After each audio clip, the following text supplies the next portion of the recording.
All right, hello. Thank you so much for bearing with the reschedule, everyone who was set to come last week. My kitten, who is safe and sound now, managed to get herself lost in a really bad snowstorm. So all of my time and attention was going towards walking around my neighborhood once an hour, calling out for her and bringing food and looking for her. She was fine. She was actually much more fine than I was when I finally found her. She was just hungry. But thank you so much for bearing with me. And hopefully if this is not as good a time for you as the last week would have been, you're still able to participate by way of this recording. So we're getting into two of the big epithets for Aphrodite, Aphrodite Ourania and Aphrodite Pandemos, which we'll be going into more next week. And Aphrodite Ourania is one of the fun ones for me because it was a sense of her, this more cosmic spiritual version of her that I was starting to pick up on almost intuitively when I first started spending some devotional time with her and studying her, when I was still more familiar with, I guess, what you might call the Valentine's Day card, Aphrodite. And I didn't really have a source for it. I just had this sense of this more cosmic, almost, I guess, intellectual version of her. And then to find that confirmed in some of the sources I started studying was really exciting. Like I felt like I had really connected to something real and outside of myself that was just this real entity, this real person that I had found this thing in common with. So that was one early point of connection with Aphrodite for me. So it holds a special place in my heart, that epithet. So I'll get started by cleansing our space and lighting our candle for Aphrodite.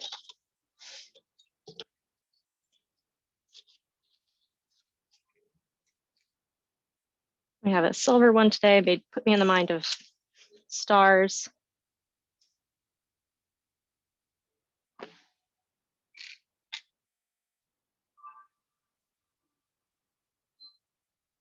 And I'm cleansing with some rosemary sprig.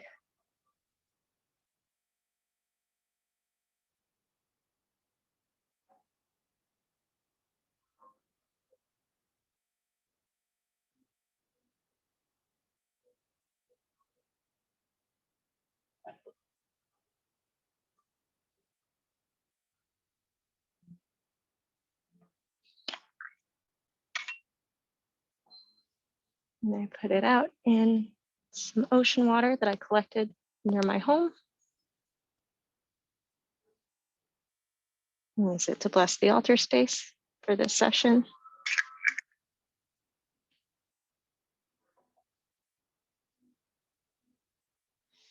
And then since we're mostly joining each other mentally, we'll begin to cleanse our inner space with some deep breathing. Bring a slight constriction to the back of your throat so that you hear a little bit of a hum or an echo, kind of like the ocean as you breathe in and out.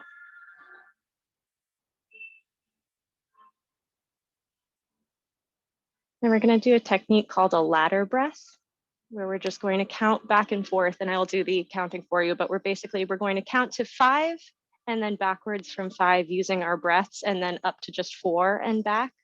So we'll take a big inhale and then exhale on the count, and I'll be keeping track. So take a deep inhale, exhale 1. Deep breath in,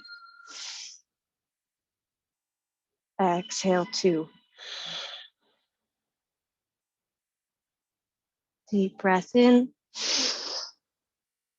exhale 3. Deep breath in, exhale 4. Deep breath in, exhale 5. Deep breath in, exhale 4. Deep breath in, Exhale 3. Deep breath in. Exhale 2. Deep breath in. Exhale 1. Deep breath in. Exhale 2. Deep breath in. Exhale 3. Deep breath in. Exhale 4. Deep breath in. Exhale 3. Deep breath in. Exhale 2. Deep breath in. Exhale 1. Deep breath in. Exhale 2. Deep breath in. Exhale 3. Deep breath in. Exhale 2. Deep breath in. Exhale 1. Deep breath in. Exhale.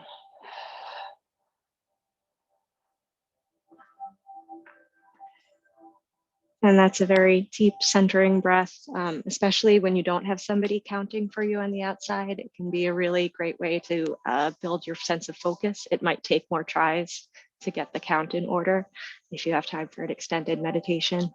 And the details on that will be included in your sheet that I'll include. Now we have our invitation to the goddess, and we're going back to our Thomas Taylor translation. This one is slightly abridged to make it more similar to what I use on a daily basis. I try to keep it a little bit shorter because I'm trying to memorize it so that I can call upon it whenever I need.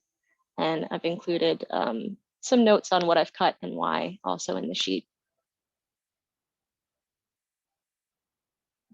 Heavenly, illustrious, laughter-loving queen, sea-born, night-loving, of awful mien, crafty, from whom necessity first came, producing, nightly, all-connecting dame. 'Tis thine the world with harmony to join, for all things spring from thee, O power divine. The triple fates are ruled by thy decree, and all productions yield alike to thee. Whate'er the heavens encircling all contain, earth fruit producing, and the stormy main, thy sway confesses and obeys thy nod, awful attendant of the brumal god. Goddess of marriage, charming to the sight, mother of loves whom banquetings delight, source of persuasion, secret, favoring queen, illustrious born, apparent and unseen, spousal, lubrical, and to men inclined, prolific, most desired, life-giving, kind. Great scepter bearer of the gods, 'tis thine, mortals in necessary bands to join, and every tribe of savage monsters dire in magic chains to bind through mad desire. Come, all attractive, to my prayer inclined, for thee I call with holy reverent mind.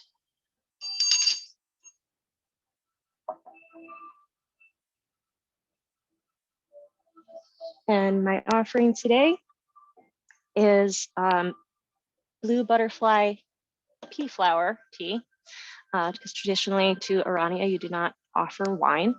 And originally I was just offering the tea because of the color. It put me in the mind of a deep, dark night or the ocean from which she was born. And then I found out that the pea flower is also a plant that replenishes the soil that it's in more than it takes nutrients away, which put me in the mind of a sort of a cosmic love, even in this plant that's not doing it necessarily consciously or on purpose. So there was an unintended symbolism there as well. And I'm also giving some pearls that I pulled out of an oyster a while back in an intention to give, and I never had quite the right occasion, but it seemed appropriate because there's a sense of purity to them. And it also fits with the sea theme, and Aphrodite's ocean birth is very connected with her Ourania epithet, because that is the version of her that was born from the sea. So as we get into this more deeply, and dovetails out of the story of her birth, because we have our two main, I guess, pillars of Aphrodite, Aphrodite Ourania and Aphrodite Pandemos. And there's a lot of what might be seen as fundamental differences between them, right down to having different birth stories. Pandemos is usually seen as having traditional parents, Zeus and Dion, and having a childhood, having been born of parents in a way that we tend to think of as being the norm. Whereas Aphrodite Ourania has maybe the more famous birth story of being born from sea foam, and not just born from sea foam, but born from the castrated genitals of Ouranos, thrown into the sea. And then from this act of violence, this birth of this beautiful force that is born fully grown, fully formed, already perfect, and just ready to take the world by storm. And so there is a lot of sorting that goes on between. This is an Aphrodite Ourania quality. This is an Aphrodite Pandemos quality. Pandemos is common to all people, and that's more, I guess, what I was saying, the Valentine's Day card Aphrodite. That's love and sex and the individual connections between people, the butterflies in your stomach. And Aphrodite Ourania is more this sense of connection to the divine around you, this sense of curiosity about the world and beauty in this platonic ideal sense, and wanting to gain wisdom, loving knowledge, loving virtue. So more of a spiritual love. And what I kept on running into as I was studying these epithets was this idea that some people feel or felt that these were two separate entities. They weren't even the same goddess, which didn't quite sit well with me, because I did feel that as much as it was interesting to have these two different sides, I did feel that they were very connected in some way. So I was searching for the source of this, and the one that kept coming up was that this was in Plato's Symposium. So I did a deep dive. I got my Penguin Classics copy, and I read for the source of this. And what I found was actually that Plato himself isn't saying that Aphrodite was two different goddesses. That's put into the mouth of a character into the Symposium, which is a series of different meditations on love from different perspectives. And the idea that Aphrodite Ourania love and Aphrodite Pandemos type love are two separate things that don't go together at all comes relatively early in the discourse, and it's really setting up a much more complicated understanding of this love, which is that this individual type of love that we think of as being more common and not as high-minded as Aphrodite Ourania is an entry point to experiencing this cosmic love. And that's where I feel like the main thrust of the symposium goes. And I am hardly a Greek scholar, so I encourage you to read it and form your own opinions. But that was the main takeaway that I was able to find in it. But at the same time, there's a value to separating these qualities. Sometimes we want to focus on one thing in particular, and there's times when you can't apply everything about cosmic love to individual love and vice versa. There's times when in cosmic love, we are learning these harsh lessons and things are difficult, but they're for our greater good. But we wouldn't want to necessarily accept that from a personal love where, somebody's saying that they're hurting you to teach you a lesson. That's not really acceptable from a person. But in nature, we see this kind of cruelty sometimes, and we're trying to grapple with it the best we can. And it's not the same thing as a person. So for me, actually, I realized, okay, maybe there was a value to separating the way we think of those different types of love, even if I don't see them as fundamentally separate from each other. If we see Pandemos as the entry point where we learn these smaller lessons that we can wrap our heads around because we have this other person that we can learn about love with, and then slowly apply those lessons to greater and greater scales until we feel that connection to all other people, and then all other beings, and then just other objects, the entire rest of the planet, the rest of the cosmos. But that's a long journey. But I've decided to try to mimic it in two separate meditations that I think take these two ideas together, and I've fused them, and you can look at them both separately later if you like. But I wanted to take this idea of moving from the personal love to forms of love we understand to a greater understanding. In what I've decided to put them together and think of as a ladder meditation. A lot of Ourania's shrines included ladders for this reason, this idea that she was bridging a gap between what we understand and a higher understanding, or from one phase of life to another, or connecting one person to another. So that sense of a ladder connecting to the lower areas, not in a pejorative sense, but in the sense of what we already understand, to something beyond, to a sense that we're reaching up to the next level.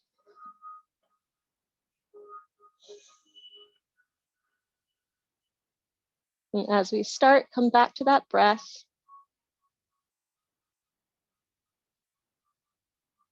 A comfortable rhythm for you. You can keep your eyes closed or open, whichever helps you relax. And think of a person who you know loves you. It can be someone from the past or the present, someone still in life or who has passed. It can be a spiritual teacher or guide. And imagine that person is right by you, sending their love. And that person wishes for your safety, for your well-being and happiness. And feel their warm wishes and love coming from the person that is loving you for no reason other than just that they want the best for you.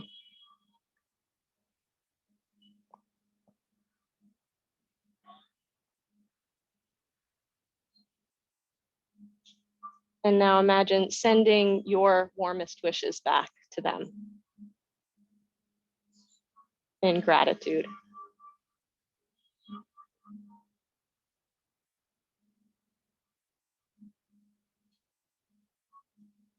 And begin to send all that love that you have been given by them back to that person.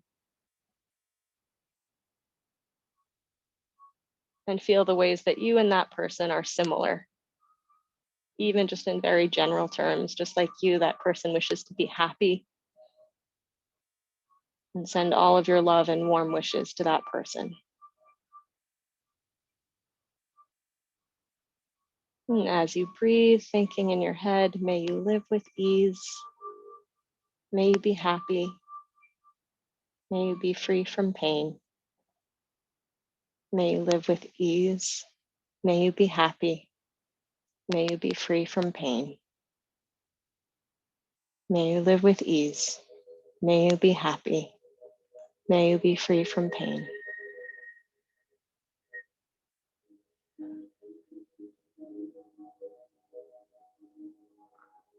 Just as I wish to, may you be safe. May you be healthy. May you live with ease and happiness. Just as I wish to, may you be safe. May you be healthy. May you live with ease and happiness. Just as I wish to, may you be safe. May you be healthy. May you live with ease and happiness. May your life be filled with happiness, health, and well-being. May your life be filled with happiness, health, and well-being. May your life be filled with happiness, health, and well-being. Keep that breath going. Now think of an acquaintance, someone you don't necessarily know very well, that you don't have any particular feelings towards. And remember that you and this person are alike in your wish to have a good life. And send them all of your wishes for well-being.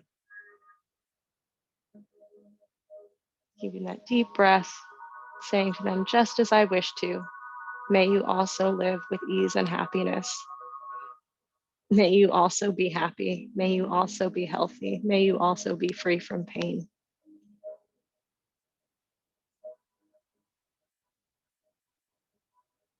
And then expanding your awareness and picturing the whole globe in front of you as a little ball, and send warm wishes to all living beings on the globe who, like you, want to be happy.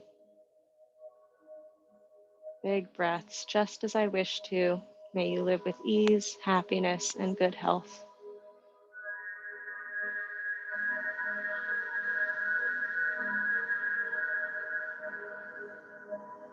And think of all the little ways that not just other people, but other creatures, plants and animals, even, rocks, minerals, things on the planet are in some way contributing, like our pea flower that just by growing enriches the soil for other things to grow.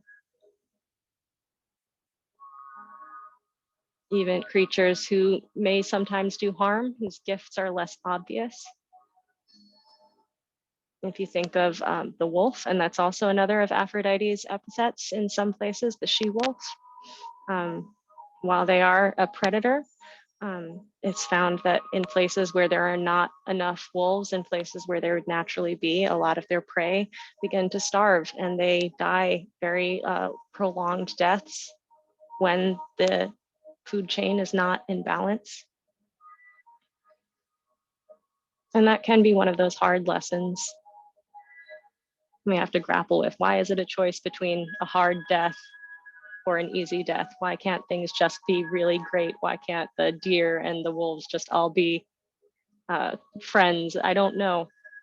And that's part of that slow crawl towards greater knowledge. That's part of that expanding of cosmic awareness that might take us our whole lives, and we may not get there. It's part of the journey. It's part of that expression of love as curiosity and a thirst for more knowledge, even if we can't know it all. And then going back to that image of the globe,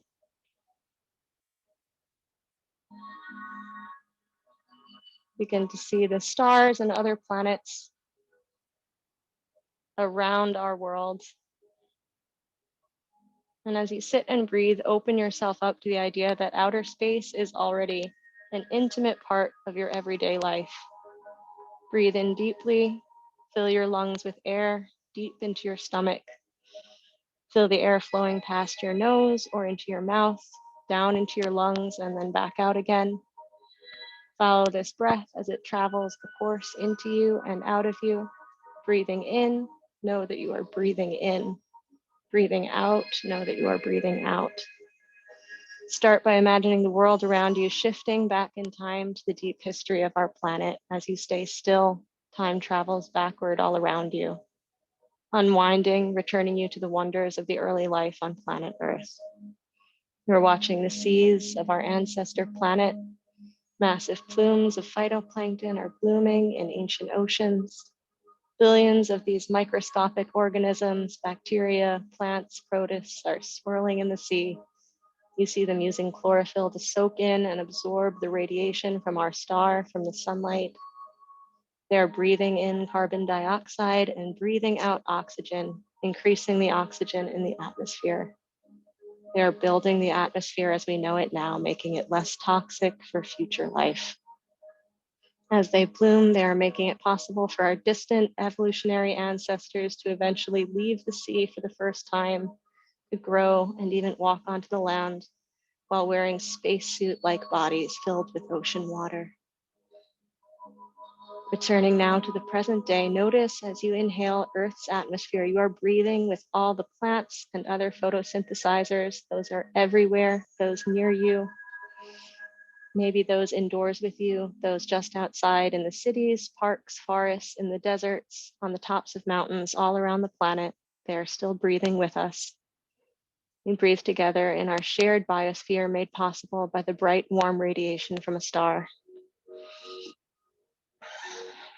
As you feel this intimacy of the breath with our plant ancestors and with the plants today, feel your breathing, how we live and die with the stars on a solar-powered world.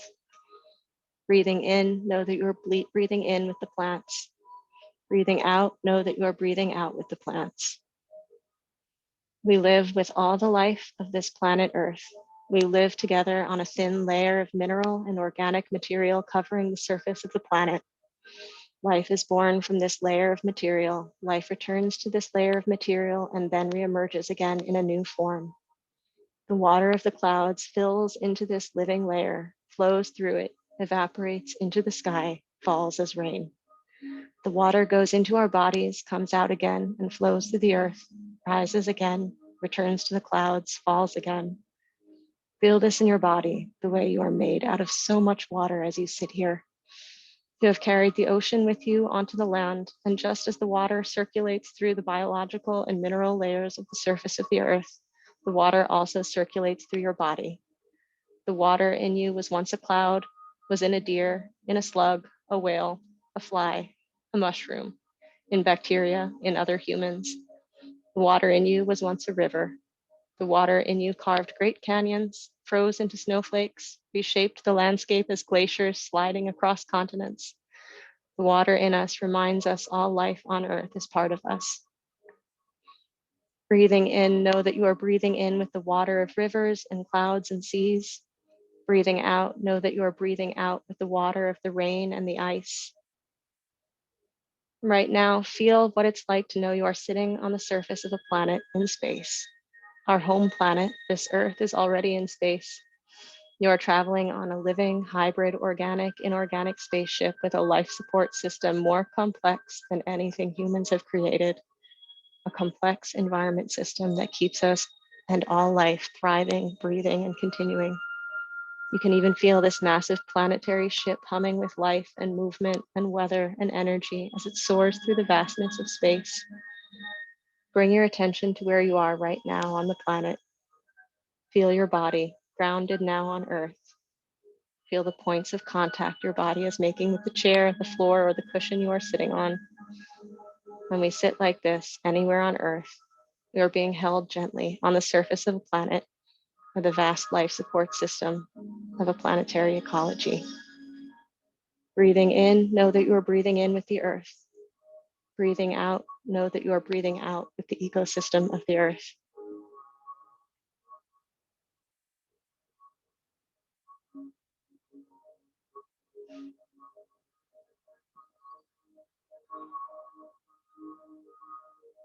We are spinning, circling, rotating, spiraling, and flowing across the universe inside rivers made of clusters of galaxies, clusters composed of individual galaxies, which are made up of billions of solar stars, which are made of billions of planets. Breathing in, know that you are breathing in with the enormous slow turning of the entire Milky Way galaxy. Breathing out, know that you are breathing out with flowing rivers of galaxies, streams of galactic superclusters reaching across the universe. This is how we go through space together as a river. Together, we breathe with the plants and animals. We flow with the water. We are embraced by the planet. We circle the sun. We are held and protected by the magnetic fields of the earth and the solar winds. We circumnavigate the galaxy. We flow in rivers of galaxies. We drink, we breathe, we walk, we speak, we flow with the cosmos. You are on the earth. You are of the earth. You are in the solar system. You are of the solar system. You are traveling around the galaxy. You are of the galaxy. You are crossing the universe. You are of the universe. You are moving in space. Space is moving in you. The cosmos is interbeing. Interbeing is the cosmos. You are the cosmos, and the cosmos is you. We are cosmic interbeing.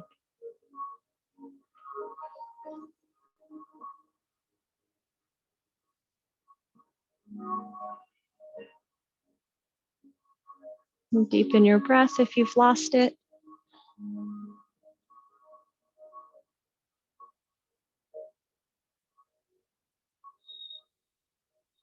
Maybe begin to move slightly if you've gone still. Gently wiggle fingertips and toes. Maybe circle wrists and ankles a little bit.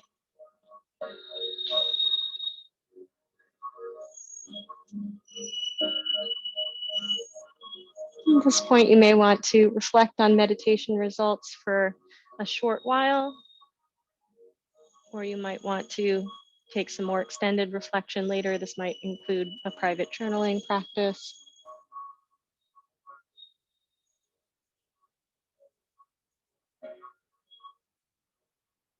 At this point, we give thanks to the goddess Aphrodite Ourania as a force that holds us all together in the universe. And thank her for her time with us tonight.